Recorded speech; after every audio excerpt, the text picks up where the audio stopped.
नमस्कार, मैं हूं विद्यासागर। स्वागत है आप सभी का न्यूज़ वन इंडिया में। बिल्कुल, मैं हूं आपके साथ अंशिका पाठक। 11 बज चुके हैं और 11 बजे के इस खास बुलेटिन में हम बात करेंगे उन तमाम बड़ी और छोटी खबरों की जो पूरे दिन सुर्खियों में बनी रहेंगी। तो शुरुआत करेंगे बड़ी खबर के साथ। यूपी में आज से मेगा वैक्सीनेशन अभियान। एक दिन में 20 लाख लोगों को वैक्सीनेट करने का लक्ष्य है। यूपी में 3 गुना रफ्तार से वैक्सीनेशन की तैयारी। वैक्सीनेशन के होंगे 20,000 सेशन। अब तक 4 करोड़ 87 लाख लोगों का हो चुका है वैक्सीनेशन। अभी तक यूपी सबसे ज्यादा वैक्सीनेशन वाला राज्य बन गया है। और आपको बता दें कि मेगा वैक्सीनेशन की तैयारी चल रही है, जो कि आज से इसकी शुरुआत होने जा रही है। बिल्कुल, 20 लाख लोगों को वैक्सीन लगाने का जो लक्ष्य है वो रखा गया है और ऐसे में एक बहुत बड़ा टारगेट है ये। इसको पूरा करने का लक्ष्य रखा गया है। चुनौतियां बहुत हैं, लेकिन इन सब के बीच अभी तक उत्तर प्रदेश एक ऐसा प्रदेश है, एक ऐसा राज्य है जिसने वैक्सीनेशन में नंबर 1 पद हासिल किया है, जहां सबसे ज्यादा वैक्सीनेशन हुआ है। और उत्तर प्रदेश की आबादी सबसे ज्यादा है, यानी 22 करोड़ की आबादी में 3 गुना रफ्तार से वैक्सीन की तैयारी तेज हो गई है। आपको बता दें कि वैक्सीनेशन पूरे यूपी को वैक्सीनेट किया जाएगा और 20,000 यानी कि एक दिन में 20 लाख लोगों को वैक्सीनेट किया जाएगा। अब तक 4 करोड़ 87 लाख लोगों का वैक्सीनेशन हो चुका है और अभी तक यूपी सबसे ज्यादा वैक्सीनेशन वाला राज्य बन गया। यानी कि देश में जितने भी राज्य हैं उसमें सबसे आगे है इस वक्त उत्तर प्रदेश जो कि सबसे ज्यादा आबादी वाला प्रदेश है। और ऐसे में मेगा वैक्सीनेशन की तैयारी की जा रही है। इतना ही नहीं, कोरोना के मामले भी अब उत्तर प्रदेश में कम आने लगे हैं। कई सारे ऐसे जिले हैं जो कोरोना मुक्त जिले हैं और वहां पर भी वैक्सीनेशन का काम तेजी से चल रहा है। मुख्यमंत्री खुद ग्राउंड जीरो पर जाते हैं और व्यवस्था का जायजा लेते हैं कि अस्पतालों में क्या कुछ व्यवस्थाएं हैं, वैक्सीनेशन का काम कैसे किया जा रहा है, कितनी वैक्सीन सभी अस्पताल के पास है, कितने वैक्सीनेशन सेंटर बनाए गए हैं। इन तमाम चीजों का जायजा खुद मुख्यमंत्री ग्राउंड जीरो पर जाते हैं और लेते हैं। और यही वजह है कि उत्तर प्रदेश नंबर 1 पर है वैक्सीनेशन के मामले में।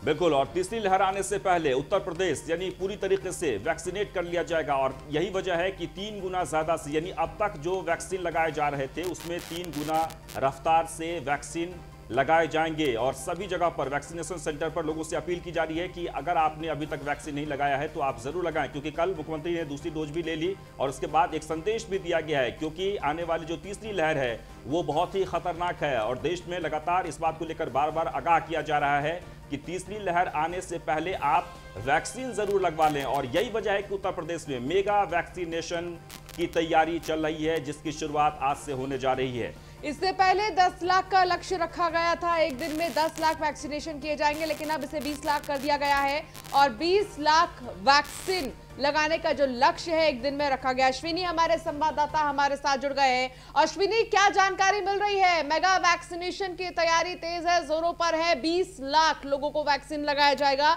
एक दिन में, एक बहुत बड़ा टारगेट रखा गया है। बिल्कुल बता दूं आपको, जो उत्तर प्रदेश सरकार ने है आज से मेगा वैक्सीनेशन का अभियान शुरू किया, जिसके तहत प्रतिदिन 20 लाख लोगों को वैक्सीन लगाने का लक्ष्य रखा गया। हालांकि इससे पहले जो सरकार का लक्ष्य था, उसका कहना है, सरकार कहना है कि 12 लाख लोगों को आराम से वैक्सीन लगाई जा सकती थी। अब तक 4.5 करोड़ से ज़्यादा लोगों को उत्तर प्रदेश में वैक्सीन लग चुकी है। लेकिन एक बार फिर क्योंकि कोरोना की तीसरी लहर की आशंका है, तो प्रदेश सरकार नहीं चाहती है कि किसी तरह की जनहानि हो, क्योंकि जिस तरह से दूसरी लहर में देखा गया काफ़ी समस्याएं हुई, जिसको लेकर के सरकार एक बार फिर सजग हो गई है और मेगा वैक्सीनेशन का काम करे। अगर लखनऊ की बात करें तो इस समय हम सिविल अस्पताल है वहां पर मौजूद हैं। ये बाकायदा अंदर वैक्सीनेशन सेंटर बनाया गया हुआ है। निश्चित तौर पर यहां पर वैक्सीन लगाई जा रही है। हमारे साथ डॉक्टर्स हैं। सर, किस तरह की व्यवस्था है यहाँ पर? जहाँ मैं खड़ा हूँ ये बूथ नंबर 4 महिला बूथ है, 18 से 44 वर्ष की। और इन बूथों के अंदर हमारे पास वैसे 4 बूथ फंक्शनल रहते हैं रोज़। आज हम लोगों ने उसको 8 बूथ कर दिए हैं। इसका मतलब ये हुआ कि एक बूथ पर 2 वैक्सीनेशन साइट्स हैं और 2 लोग लगातार वैक्सीन लगा रहे हैं, जिससे कि जो भीड़ आ रही है उनको हम फटाफट वैक्सीन लगा के उनको वेट ना करना पड़े, इसलिए कर रहे हैं। सर, रजिस्ट्रेशन की क्या व्यवस्था यहाँ पर है? हमारे पास क्योंकि केवल कोवैक्सीन आ रही है जी, इसलिए पूर्वत की तरह रजिस्ट्रेशन है। 18 से 44 वर्ष पुरुष और महिला दोनों को प्री रजिस्टर्ड स्लॉट के थ्रू ही आना पड़ेगा और प्री रजिस्ट्रेशन कराने के बाद हम उनको वैक्सीन लगा पाते हैं। बिल्कुल अश्विनी, 45+ में हम लोग बहुत बहुत शुक्रिया। यानी कुल मिलाकर हम देख सकते हैं कि किस तरीके से मेगा तैयारी है और बूथ स्तर पर, यानी जिस तरीके से इलेक्शन में बूथ स्तर पर तैयारी की जाती है और लोगों को वोटिंग के लिए वहां पर जाना पड़ता है, वैसे ही वैक्सीनेशन को लेकर कोई भी वार्ड, कोई भी व्यक्ति छूटे नहीं, उस स्तर पर तैयारी की गई है। चलिए आगे बढ़ते हैं। खबर लखनऊ से, जहां पर सीएम योगी का मिशन रोजगार अभियान जारी है। सीएम योगी ने नवनियुक्त उप जिला अधिकारियों को देंगे नियुक्ति पत्र। आज लोक भवन सभागार में 11:30 बजे देंगे नियुक्ति पत्र। डिप्टी सीएम दिनेश शर्मा और वित्त मंत्री सुरेश खन्ना भी मौजूद रहेंगे, तो नियुक्ति पत्र दिया जाएगा। आज 11:30 बजे डिप्टी सीएम दिनेश शर्मा भी मौजूद रहेंगे और वित्त मंत्री सुरेश खन्ना भी मौजूद रहेंगे। सीएम योगी का मिशन रोजगार अभियान लगातार जारी है और अभी तक 4 लाख से भी ज्यादा लोगों को रोजगार दिया जा चुका है, जो कि एक बड़ी सफलता यहाँ सरकार की है। बिल्कुल, और यूपी में दबंगों के हौसले बुलंद होते जा रहे हैं। यूपी के 3 जिलों से मारपीट की तस्वीर हम आपको दिखा रहे हैं, जहां मामूली विवाद पर कहीं लाठी डंडे चले हैं तो कहीं पत्थरबाजी हुई है। और ये 3 तस्वीर हमारे टेलीविजन स्क्रीन पर जो आप देख सकते हैं, किस तरीके से उत्तर प्रदेश में अलग अलग जिलों में मारपीट की घटना घटी है, यानी आपसी रंजिश के कारण ये मारपीट हुई है। बिल्कुल, यूपी में दबंगों के हौसले किस कदर बुलंद है, इन 3 तस्वीरों को देखकर ही आप अंदाजा लगा सकते हैं। प्रतापगढ़, आगरा और बाराबंकी, ये 3 जगहों की तस्वीर है।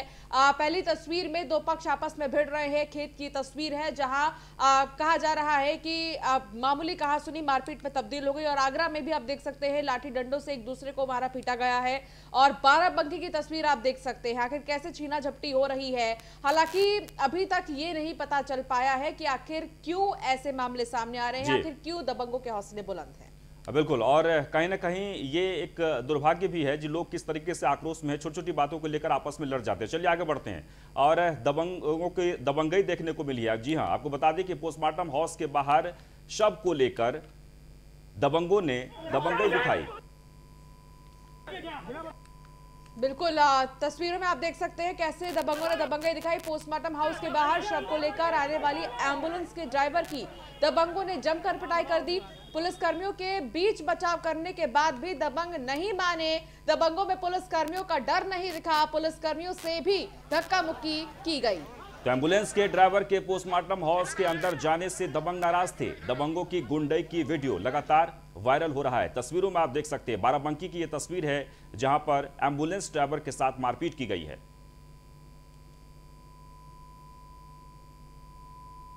तो बाराबंकी की तस्वीर है जहां दबंगों की दबंगई देखने को मिली है।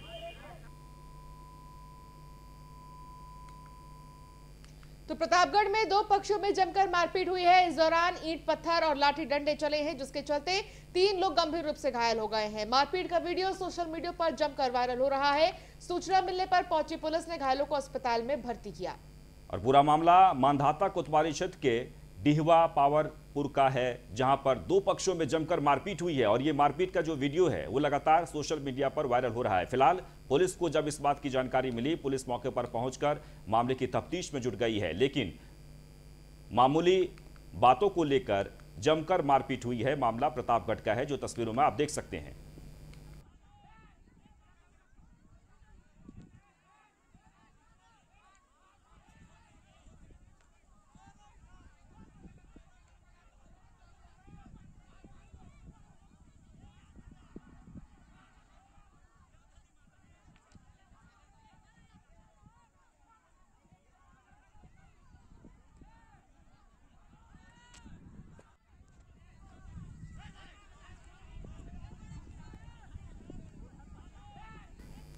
तो आगरा में 2 पक्षों में जमकर मारपीट हुई है। दबंगों की दबंगई देखने को मिली है। दबंगों ने लाठी और डंडों से पिता और बेटे पर हमला बोल दिया है। चीख पुकार की आवाज सुनकर मौके पर पहुंचे ग्रामीणों ने पिता और बेटे को बचाया और घायल पिता और बेटे को अस्पताल पहुंचाया है। मौके पर पहुंची पुलिस ने मामला दर्ज कर आगे की कार्रवाई शुरू कर दी है। तो पूरा मामला थाना बाह क्षेत्र के बटेश्वर में गांव का है। तस्वीरों में आप देख सकते हैं दबंगों ने किस तरीके से दबंगई दिखाई है। पिता और पुत्र की जमकर पिटाई की गई है। इस बीच बीजेपी संसदीय दल की बैठक शुरू हो गई है। पीएम मोदी भी उस बैठक में पहुंचे हैं। विपक्ष के हंगामे पर पीएम मोदी ने चिंता जताई है। पीएम मोदी ने बीजेपी सांसदों को दिशा निर्देश दिया है, सदन चलाने के लिए कदम उठाने को कहा है। तो आपको बता दें कि जिस तरीके से मानसून सत्र में विपक्ष का हंगामा चल रहा है, इस विपक्ष के हंगामे को देखते हुए संसदीय दल की आज बैठक हुई। बैठक में प्रधानमंत्री नरेंद्र मोदी पहुंचे और प्रधानमंत्री ने सांसदों को यह निर्देश दिया है कि सदन की कार्रवाई किस तरीके से चले, उस दिशा में कदम उठाएं। सीतापुर से खबर, जहां पिछड़ा वर्ग आयोग के उपाध्यक्ष ने अधिकारियों को धमकाया है। सम्मान समारोह में बोले पिछड़ा वर्ग आयोग के उपाध्यक्ष हीरा ठाकुर, नींबू की तरह निचोड़ दिए जाएंगे अधिकारी। जो प्रधान सम्मान समारोह में नहीं आए उनकी जांच कराएंगे। सोशल मीडिया पर यह वीडियो लगातार वायरल हो रहा है। जी हां, सम्मान समारोह का आयोजन किया गया था दरअसल प्रधानों के लिए, और उसमें जो अधिकारी नहीं पहुंचे हैं उनके लिए ये भाषा का इस्तेमाल किया गया है। दरअसल कहा, सीधे सीधे ये कहा गया कि नींबू की तरह निचोड़ दिए जाएंगे। पिछड़ा वर्ग आयोग के उपाध्यक्ष ने अधिकारियों को धमकाया। और क्या कुछ कहा आपको सुनाते हैं।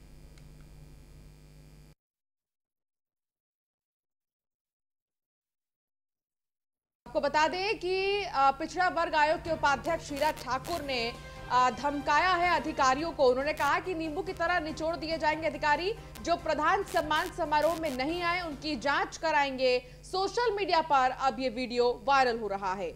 बोल करके यहाँ के अधिकारी भी समझ गए आज सम्मान समारोह में जो लोग नहीं आए हैं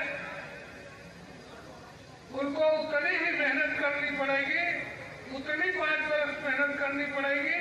शायद वो सोच भी नहीं सकते हैं। जो लोग आए हैं उनके लिए यहाँ के अधिकारियों को भी निर्देश है कि जो लोग आए वो लिस्ट यहाँ में दे करके जाऊंगा और प्रथम स्थान विकास का होगा। अगर उसमें कहीं भी कोताही हुई तो नींबू जैसा छोड़ करके मैं बर्बाद कर दूंगा। और इस बीच बड़ी खबर आपको बता दें, जहां 69,000 शिक्षक भर्ती मामले में हाईकोर्ट में सुनवाई। पूछे गए सवालों का ब्यौरा हलफनामे के साथ होंगे दाखिल। अभ्यर्थियों की ओर से दाखिल किए जाएंगे हलफनामे। दाखिल किए गए हलफनामे के आधार पर ही आगे सुनवाई होगी। और इस बीच एक और बड़ी खबर आ रही है। लखनऊ से अनुदान घोटाले में बड़ी कार्रवाई हुई है। पूर्व तहसीलदार और 19 लेखापालों पर एफआईआर दर्ज किया गया है। साल 2018 से 2021 के बीच शादी अनुदान में किया गया घोटाला। सरकारी योजना में गलत रिपोर्ट लगाई गई थी। तत्कालीन तहसीलदार जांच अधिकारी थे। मामले में सभी आरोपी पहले से ही निलंबित किए जा चुके हैं। तो एक बार आपको फिर से बता दें कि एक बड़ी कार्रवाई हुई है। दरअसल उन लोगों पर जो गलत तरीके से रिपोर्ट दे रहे थे, मामले में सभी आरोपी पहले से ही निलंबित किए जा चुके हैं। और अनुदान घोटाले में इस वक्त बड़ी कार्रवाई हुई है। खबर लखनऊ से है। बिल्कुल, अनुदान घोटाले में बड़ी कार्रवाई हुई है। पूर्व तहसीलदार और 19 लेखपालों के खिलाफ एफआईआर दर्ज किया गया है। साल 2018 से 21 के बीच शादी अनुदान में घोटाला किया गया था। नीलेश हमारे संवाददाता हमारे साथ जुड़ गए हैं। नीलेश, इस घोटाले में बड़ी कार्रवाई की गई है। सवाल यह है कि आखिर इस घोटाले का खुलासा कैसे हुआ और कब हुआ? देखिए, बिल्कुल आपको बता दूं कि अनुदान घोटाले में पूर्व तहसीलदार समेत 19 लेखपालों पर एफआईआर दर्ज हुई है। 2018 से 21 के बीच में जो शादी अनुदान सरकार की तरफ से, समाज कल्याण विभाग की तरफ से जो अनुदान दिया जाता है उस पर ये एफआईआर दर्ज की गई है। क्योंकि जिस तरीके से ये अनुदान की राशि ट्रांसफर की गई, शादी हुई नहीं उसके बावजूद भी अनुदान की राशि ट्रांसफर कर दी गई थी। इसमें कानपुर में नामजद एफआईआर दर्ज कराई गई है। तहसीलदार रितेश कुमार सिंह की तरफ से एफआईआर लिखवाई गई, जिसमें कहा गया है कि सरकारी योजना में आरोपियों ने गलत भ्रामक रिपोर्ट लगाकर जो है अनुदान राशि ट्रांसफर की थी, जिसके तहत तत्कालीन तहसीलदार और 19 लेखपालों के ऊपर मुकदमा दर्ज किया गया है। ये अपने आप में एक बड़ी कार्रवाई देखी जा सकती है, क्योंकि जिस तरीके से मुख्यमंत्री योगी आदित्यनाथ ने साफ तौर पर कहा है कि उत्तर प्रदेश में भ्रष्टाचारियों के ऊपर सख्त कार्रवाई की जाएगी, उसी के तहत ये कार्रवाई हुई है। जी, मुकदमा अब दर्ज हुआ है। कब से निलंबित है ये लोग?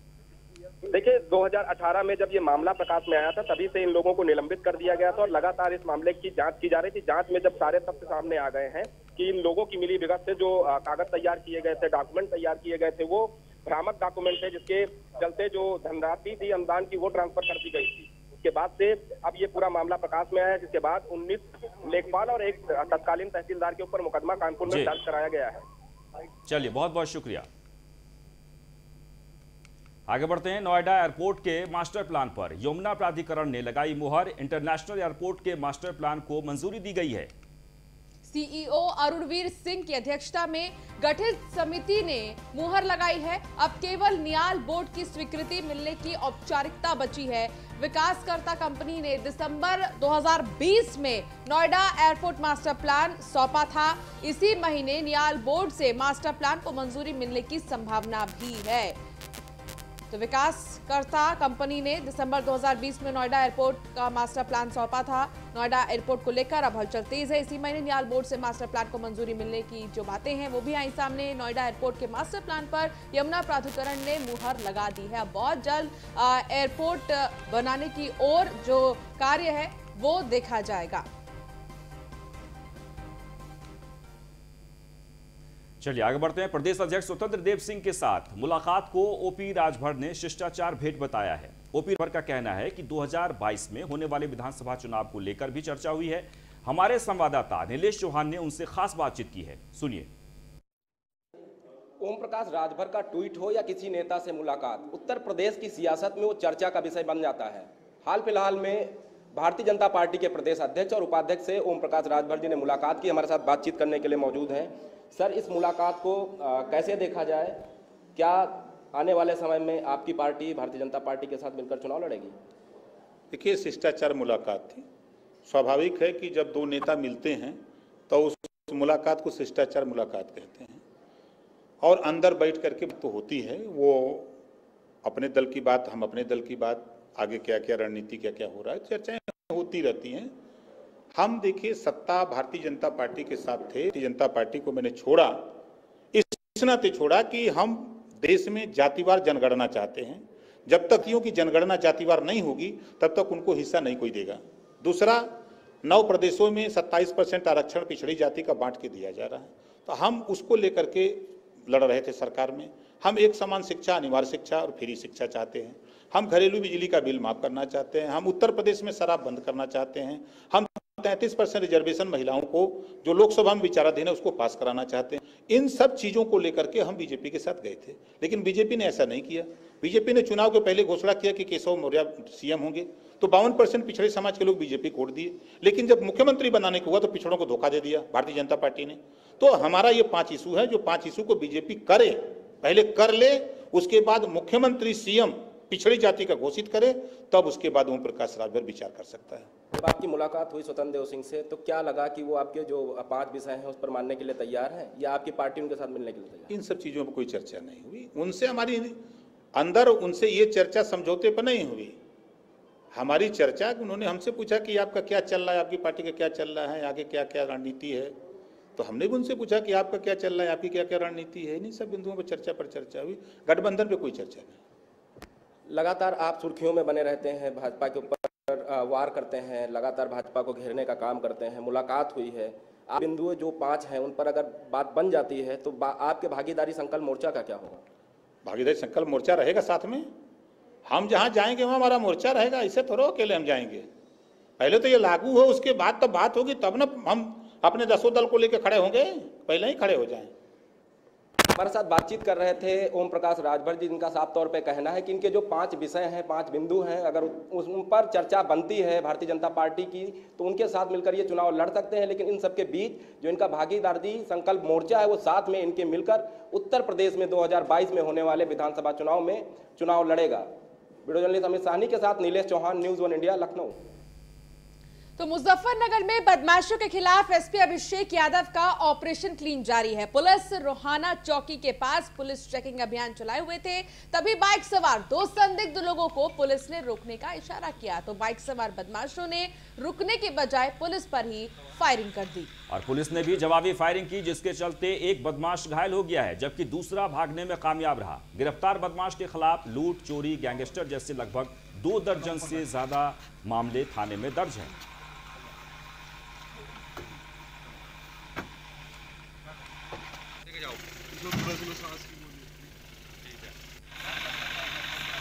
आगे बढ़ते हैं। खबर हापुड़ से है, जहां पर पुलिस और बदमाशों में मुठभेड़ हुई है। मुठभेड़ में 25,000 का इनामी बदमाश को गिरफ्तार कर लिया गया है। हत्या के मामले में फरार चल रहा था ये बदमाश। धौलाना थाना की पुलिस ने बदमाश को गिरफ्तार किया है। तो मुठभेड़ में 25,000 का इनामी बदमाश गिरफ्तार कर लिया गया है। हत्या के मामले में बड़े लंबे समय से ये बदमाश फरार चल रहा था। धौलाना थाना की पुलिस ने बदमाश को गिरफ्तार किया है। पुलिस और बदमाशों के बीच मुठभेड़ हुई। पुलिस लगातार चेकिंग कर रही थी और इस चेकिंग में जब पुलिस ने इशारा किया बदमाश को रुकने के लिए तो वो नहीं रुका बल्कि फायरिंग करने लगा और इस मुठभेड़ में 25,000 का इनामी बदमाश घायल हो गया है। उसे गिरफ्तार कर लिया गया है। कई सारे मामले इस पर पहले से ही दर्ज हैं। आज रात्रि को धौलाना पुलिस की वांछित अपराधियों के पकड़ने के अभियान के दौरान एक बदमाश के साथ मुठभेड़ हुई है, जिसमें एक बदमाश जिसका नाम कमर अब्बास था, उसको घायल अवस्था में पुलिस ने गिरफ्तार किया है। उसको तत्काल अस्पताल पहुंचा दिया गया, जहां इसकी स्थिति ठीक है। आगे बढ़ते हैं। खबर कानपुर से है, जहां पर SNK पान मसाला समूह के कई खाते सीज कर दिए गए हैं। कानपुर से दिल्ली तक 31 जगहों पर 5 दिनों तक चली छापेमारी और फर्जी कंपनी से आए 400 करोड़ की जानकारी मिली है। 34 बोगस खाते भी आयकर विभाग को मिले हैं। फिलहाल कई खातों को सीज कर दिया गया है। 80 करोड़ की खाद की फर्जी खरीद बिक्री दिखाई गई। 52 लाख की नकदी समेत 7 किलो सोना भी बरामद किया गया है। तो 80 करोड़ की खाद की फर्जी खरीद बिक्री दिखाई गई थी और 52 लाख की नकदी समेत 7 किलो सोना बरामद किया गया है। लगातार जांच जारी है। SNK पान मसाला समूह के कई खातों को सीज कर दिया गया है।